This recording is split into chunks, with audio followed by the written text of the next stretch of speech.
छोटा नागपुर के अंग्रेजों के खिलाफ क्रांति का शंखनाद करने वाले स्वतंत्रता सेनानियों की जब भी चर्चा होती है तो सबसे पहला नाम बिरसा मुंडा का लिया जाता है। बिरसा मुंडा झारखंड के इतिहास में एक बहुत ही महत्वपूर्ण नाम है। बिरसा का जन्म खूंटी जिला के उलीहातू में 15 नवंबर सन 1875 को हुआ। वह एक गरीब किसान सुगना मुंडा का बेटा था। उसकी माता का नाम करमी था। बिरसा मुंडा ने शादी नहीं की, बाकी सभी भाई बहनों की शादी हो चुकी थी। इधर बिरसा मुंडा कुछ बड़े हुए तो उनके मामा उन्हें अयूब हातू लेकर चले गए।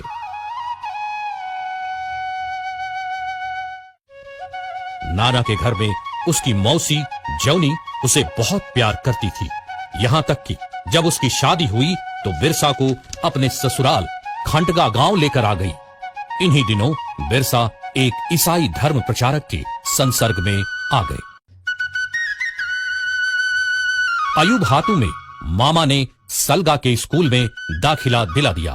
वहां के एक शिक्षक बच्चों में काफी रुचि लेते थे और पढ़ाई के साथ साथ धार्मिक और शारीरिक शिक्षा भी देते थे।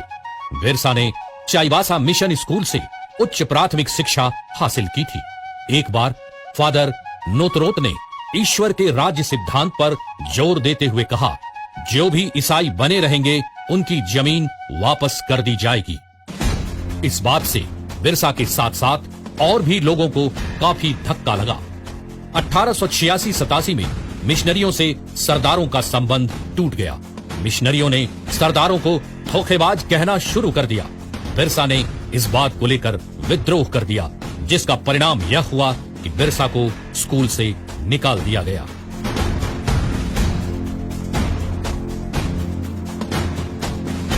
घर की स्थिति अच्छी नहीं होने के कारण परिवार को बार बार सहारे की जरूरत पड़ती थी। कभी चकदल तो कभी उलीहातू, परंतु बिरसा अपने को उन लोगों से अलग कर नौकरी की खोज में कंदेर गांव गए और वहीं नौकरी कर ली। फिर बाद में गौड़बेड़ा में एक बुनकर परिवार में नौकरी की। वहीं बिरसा आनंद पंडा के संसर्ग में आए। आसपास के गांवों के लोग आनंद पंडा से शिक्षा ग्रहण करने आते थे। बिरसा उनके खेतों में काम करते, फिर शाम को उनके साथ भजन कीर्तन किया करते, प्रवचन सुनते, महाभारत और रामायण में वर्णित अर्जुन, राम, कृष्ण और भीम आदि की कथा सुनते, जिसका उनके व्यक्तिगत जीवन में बहुत गहरा प्रभाव पड़ा। 3 वर्षों तक आनंद पंडा के साथ रहकर उन्होंने जिंदगी की बहुत सारी सच्चाइयों को जाना। आनंद पंडा जिस जमींदार जगमोहन सिंह के यहां काम करते थे, बिरसा भी अक्सर उनके साथ वहां जाया करते थे, परंतु जमींदार की क्रूरता से वे बहुत ही विचलित हुए, जिसका प्रभाव उनके आगामी जीवन पर भी पड़ा।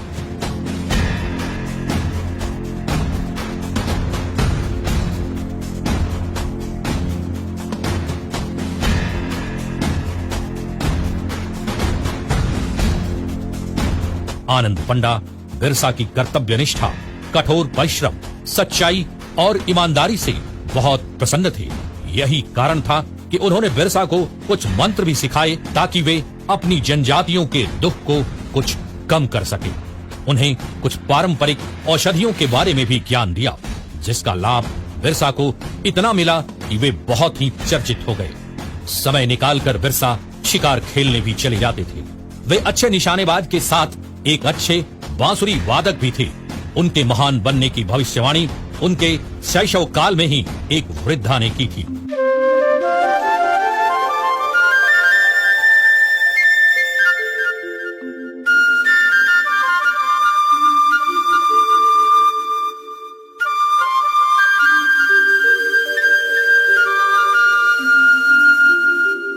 इसी दौरान बिरसा की एक अन्य वैष्णव साधु से, जो भी भक्ति समुदाय के थे, मुलाकात हुई और 3 महीने तक उनके प्रवचनों को बिरसा ने सुना और काफी प्रभावित हुए। उन्होंने मिशन धर्म का पूर्णतः त्याग कर वैष्णव धर्म को ही अपनाया। बिरसा गांव के लोगों की सेवा करने लगे। उन्हें खाना देना, मंत्र देना, उन्हें निरोग करने के लिए प्रार्थना करना आदि उनकी दिनचर्या में शामिल हो गए।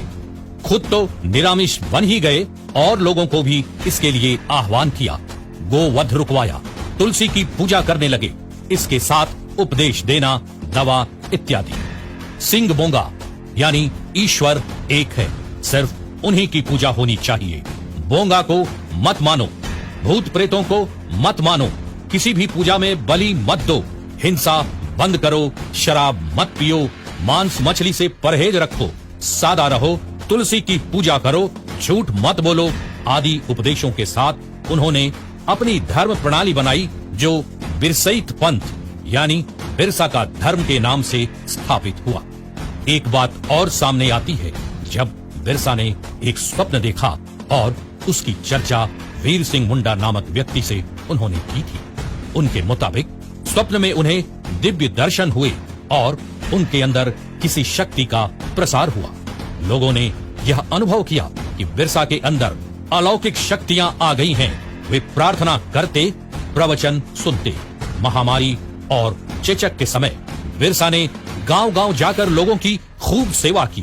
ग्रामीणों के मन में बिरसा के प्रति और भक्ति जागी। इन्हीं सब कारणों से लोगों ने उन्हें भगवान माना। बिरसा ने सरकार के विरुद्ध जब खुलेआम विद्रोह का आह्वान किया, जमींदारों और अंग्रेजों द्वारा उनके अनुयायी अभी भी सताए जा रहे थे। बिरसा ने लोगों को उसके नेतृत्व में संगठित होकर लड़ने का आह्वान किया। इन बाहरी लोगों के विरुद्ध सशस्त्र प्रतिशोध और संस्कृति को नवजीवन देने की दोहरी प्रक्रिया घुल मिल गई और आगे चलकर उसकी परिणति मुंडाओं के 19वीं शताब्दी के अंतिम विद्रोह उलगुलान में हुई, जिसका नेतृत्व बिरसा मुंडा ने किया।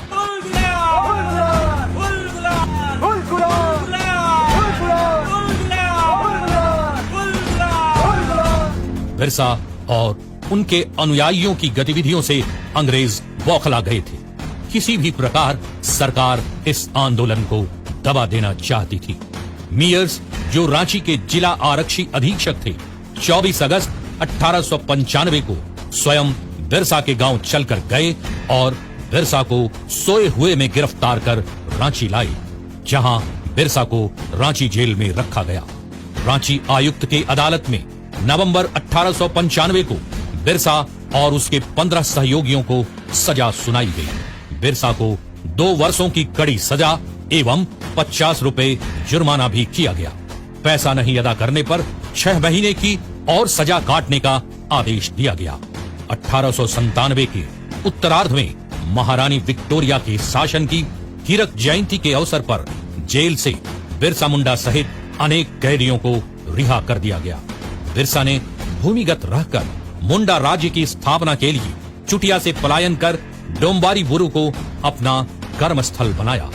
चारों ओर से पहाड़ों से घिरे हुए इस स्थान से बाहर जाने के लिए सिर्फ एक ही रास्ता था, जो डोंबा घाटी की ओर जाता था। बिरसा की सेना की सदस्य खूंटी, रांची, चक्रधरपुर, बुंडू, सिसई आदि जगहों में फैले हुए थे। उसकी सेना का मुख्यालय खूंटी में था। विद्रोह 25 दिसंबर 1899 ईस्वी को शुरू हुआ था। विद्रोहियों ने सरवादा मिशन हाता, मुरहू मिशन हाता पर एवं बोरजो मिशन पर आक्रमण किए। बिरसा की इन गतिविधियों के कारण रांची के उपायुक्त ने खूंटी, तमाड़ और रांची में काफी बड़ी घेराबंदी की। बिरसा और उसके अनुयायियों को पकड़ने के लिए पुलिस ने अपना नियंत्रण केंद्र बंदगांव में रखा, जहां के जमींदार जगमोहन सिंह थे।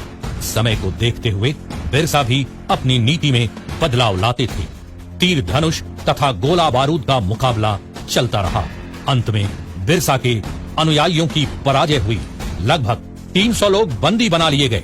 वस्तुतः सैल रकब कांड के बाद आंदोलन में बिखराव शुरू हो गया, किंतु बिरसा मुंडा को पकड़ा नहीं जा सका। बिरसा चक्रधरपुर के जंगल में जा छिपे। जगमोहन सिंह के आदमी वीर सिंह महली आदि 500 रुपए के इनाम के लालच में बिरसा को 3 मार्च 1900 ईस्वी में रांची ले आए। यह उनके जीवन की अंतिम यात्रा सिद्ध हुई। बिरसा को रांची जेल भेज दिया गया। रांची जेल के अपने प्रवास के दौरान ही बिरसा मुंडा की मृत्यु 9 जून 1900 ईस्वी को प्रातः 8 बजे हो गई। रिकॉर्ड के मुताबिक उनकी मृत्यु हैजा से हुई, किंतु माना जाता है कि उन्हें अंग्रेजों ने जहर देकर मार डाला।